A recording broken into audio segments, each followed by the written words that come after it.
కోనసీమ జిల్లాలో గల్లంతైన 8 మందికి సంబంధించి ఇంకా గాలింపు చర్యలు కొనసాగుతున్నాయి. ఈ 8 మందిలో ఒకరి మృతదేహం లభ్యమైంది ఇప్పటివరకు మనం చూసాం. అయితే ఇప్పుడు తాజాగా అందుతున్న వార్త ఏంటి అంటే 3 మృతదేహాలు లభ్యమయ్యాయి. మిగతా వారి కోసం గాలింపు చర్యలు కొనసాగుతున్నాయి.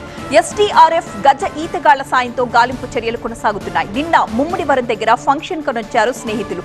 భోజనాల తరువాత గోదావరి గట్టుకు వెళ్లారు మిత్రులంతా. నీళ్లలోకి దిగి ఆడుతూ ఉండగా ఊహించని ప్రమాదం జరిగింది. పట్టు తప్పి ఒక యువకుడు మునిగిపోతూ ఉండడంతో అతన్ని కాపాడే ప్రయత్నంలో మరొక 7 కూడా గల్లంతయ్యారు.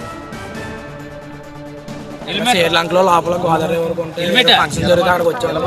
మొత్తం ఇక్కడ ఇలా గోదావరి రివర్లోకి వచ్చాయండి. గోదావరి రివర్లోకి వచ్చిన తర్వాత స్నానాలు చేస్తుంటే ఫస్ట్ కొట్టుకుని వెళ్ళిపోతున్నాడని ముగ్గురు కాపాడడానికి వెళ్ళారండి. తర్వాత ఆ ముగ్గురు కూడా కొట్టుకుని వెళ్ళిపోతున్నారండి. దాని తర్వాత ఇద్దరు కాపాడడానికి వెళ్ళారండి.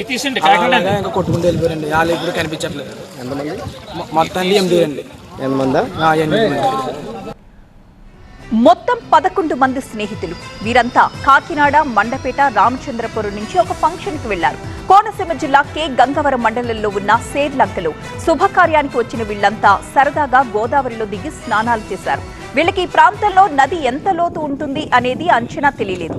ముందు ఒక యువకుడు పట్టుతప్పి కొట్టుకుపోతుండడంతో అతన్ని కాపాడే క్రమంలో మిగతా వాళ్లు కూడా ప్రాణాలు కోల్పోయారు. విషయం తెలుసుకున్న వెంటనే కలెక్టర్ మహేష్ కుమార్, ఎస్పీ కృష్ణారావు స్వయంగా రెస్క్యూ ఆపరేషన్ ని పర్యవేక్షించారు.